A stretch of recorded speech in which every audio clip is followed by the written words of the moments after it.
Welcome back. महामुलाकात आप देख रहे हैं। प्रधानमंत्री नरेंद्र मोदी की अमेरिका यात्रा पर यह महाकवरेज आप देख रहे हैं। महामुलाकात का agenda TTT, trade, terror, Taliban. इस वक्त पहली जो उनकी एंगेजमेंट है प्रधानमंत्री की वाशिंगटन DC में, जहां वो मौजूद हैं इस वक्त, वहां पर उनकी 5 बड़ी कंपनियों के CEOs के साथ मुलाकात चल रही है, जिनमें अडोब शामिल है, जिनमें ब्लैकस्टोन शामिल है, जिनमें क्वालकॉम शामिल है। ये तमाम 5 बड़ी कंपनियां हैं अमेरिकी, जिनके CEOs के साथ वन ऑन वन यानी अलग अलग मुलाकात कर रहे हैं प्रधानमंत्री नरेंद्र मोदी।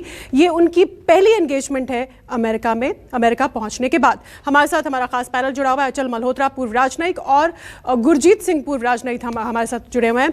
गुरजीत जी, हम बात कर रहे थे आतंकवाद की कि आतंकवाद को लेकर किस तरह के समझौते पर बात हो सकती है। पाकिस्तान गीदड़ भपकियां दे रहा है, तालिबान को मान्यता देने की बात कर रहा है। दूसरी तरफ तालिबान ने तो अपने व्यक्ति को सामने भी ला दिया कि सुहेल शाहीन जो हमारे प्रवक्ता हैं, उनको संयुक्त राष्ट्र जनरल असेंबली में बोलने दिया जाए, मतलब वो वहां पर जाकर रिप्रेजेंटेशन करें। तो आपको क्या लगता है कि दुनिया का रुख इस पर नरम हो सकता है? नहीं होने वाला, क्योंकि निकी हेली ही आज सुबह बोल चुकी हैं, जो कि अमेरिका की परमानेंट रिप्रेजेंटेटिव रह चुकी हैं न्यूयॉर्क में, कि भाई जब तक ये अपना घर नहीं सुधारते, इनको किसी तरह की कोई परमिशन नहीं मिलनी चाहिए।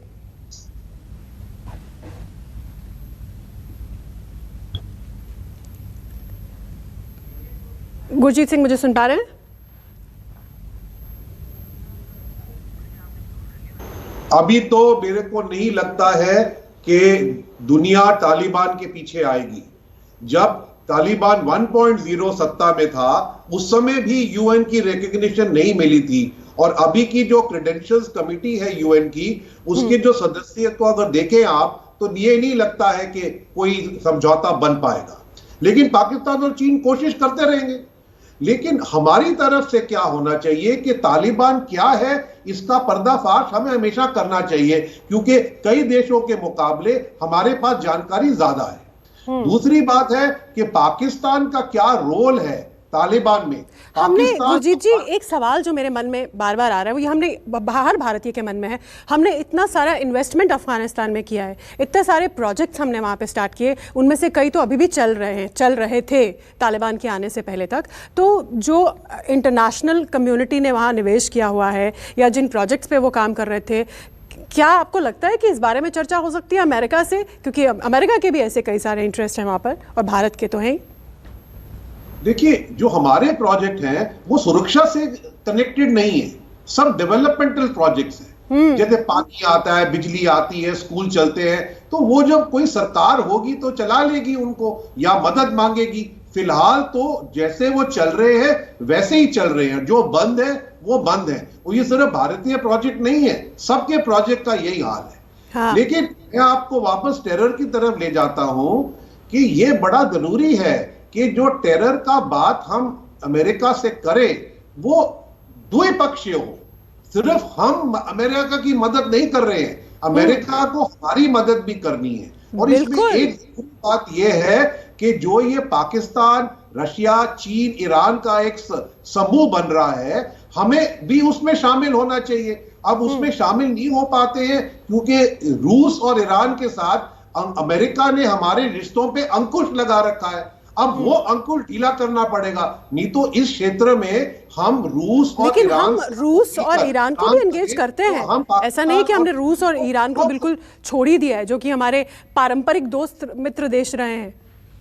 नहीं, ऐसी बात नहीं है। अगर आप देखिए तो आज भी चीफ ऑफ डिफेंस स्टाफ अभी मॉस्को में है, तो हम हर चीज में बराबरी कर लेते हैं। जी जी जी। अचल मल्होत्रा, 2 सवाल आपसे।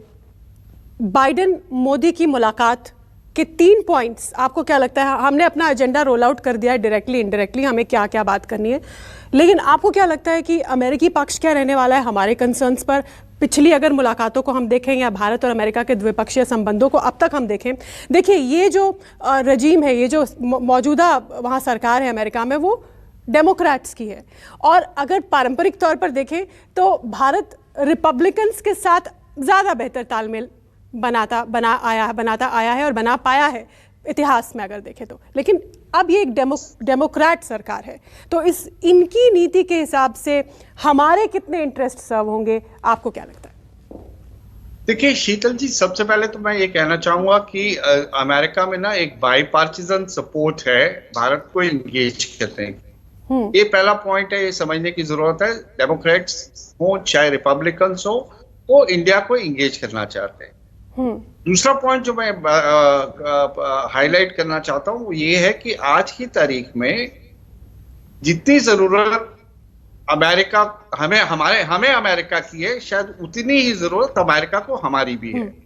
अमेरिका देखिए यहां से एशिया से विड्रॉ तो कर गया फिजिकली, और अगर पूरे एशिया पे अगर आप नजर दौड़ाएं तो इस समय अमेरिका के पास इंडिया से ज्यादा रिलायबल पार्टनर है नहीं। आप क्वाड की बात ले लीजिए, क्वाड में शुरू में हमारी काफी हेजिटेशन थी। हमने रिवाइवल में पार्टिसिपेट किया, हाँ अब हमने पूरी तरह से अपना, जब चाइना का रवैया देखा तो अब हमने भी खुल के सामने आ गए। लेकिन क्वाड में भी अगर आप देखेंगे तो अमेरिका हमारे पे काउंट करता है। फिर अमेरिका के अपने इंटरेस्ट हैं, डिफेंस एक्सपोर्ट्स हैं, उसके बाद ट्रेड है, तो बहुत सारी ऐसी चीजें वेस्टेड इंटरेस्ट जिसके चलते हुए उसे भारत को एंगेज करना ही करना है। और सबसे बड़ा कारण तो चीनी हमारी एक छोटी सी प्रॉब्लम है। सबसे बड़ी वजह अमेरिका के पास चीनी है भारत को एंगेज करने के लिए। हाँ वो तो है, वो तो कॉमन, अब मतलब बार बार हम इस बारे में बात नहीं करते, वो सब जानते हैं कि एक कॉमन एनिमी है। कॉमन बिकॉज चाइना का जो एग्रेशन है, चाइना का एक्सपेंशनिज्म है, चाहे वो आर्थिक हो चाहे वो टेरिटोरियल हो, उसको लेकर तो पूरी दुनिया में एक कंसेंसस है। ये अलग बात है कि किस हद तक चाइना को कंटेन करना है या किस हद तक चाइना को कन्फ्रंट करना है, वहां थोड़ा डिफरेंस ऑफ ओपिनियन, शेड्स है, अलग अलग शेड्स है। हमारे पास वक्त खत्म हो रहा है, चलते चलते मैं एक क्लोजिंग कमेंट गुरजीत सिंह जी से ले रही हूँ। ये आने वाली मुलाकातों से आपकी एक्सपेक्टेशंस क्या हैं एज एन एनालिस्ट? क्या होता हुआ, क्या नहीं होता हुआ आप देख रहे हैं? अगर आप देखें बाइडेन सरकार से, तो भारत में जो उनके बड़े मंत्री आए हैं, या जॉन केरी आए हैं क्लाइमेट चेंज के लिए, या लॉयड ग्रीन आए हैं डिफेंस के लिए, तो ये अमेरिका की तरफ से भारत के लिए ये दो बड़े मुद्दे हैं। हमारे मुद्दे ट्रेड हैं और भी हैं, जैसे मैंने टेरर बताया, तो लेकिन इसीलिए हमें एक बैलेंस्ड पार्टनरशिप चाहिए। और मैं समझता हूं मोदी बाइडेन मीटिंग का एक नतीजा स्ट्रेटेजिक बैलेंस्ड पार्टनरशिप इसमें से निकलेगी। स्ट्रेटेजिक बैलेंस्ड पार्टनरशिप आने वाले समय के लिए, इस दौर के लिए, आने वाले वक्त के लिए भारत और अमेरिका के बीच में। आप दोनों का हमारे साथ जुड़ने के लिए बहुत बहुत धन्यवाद।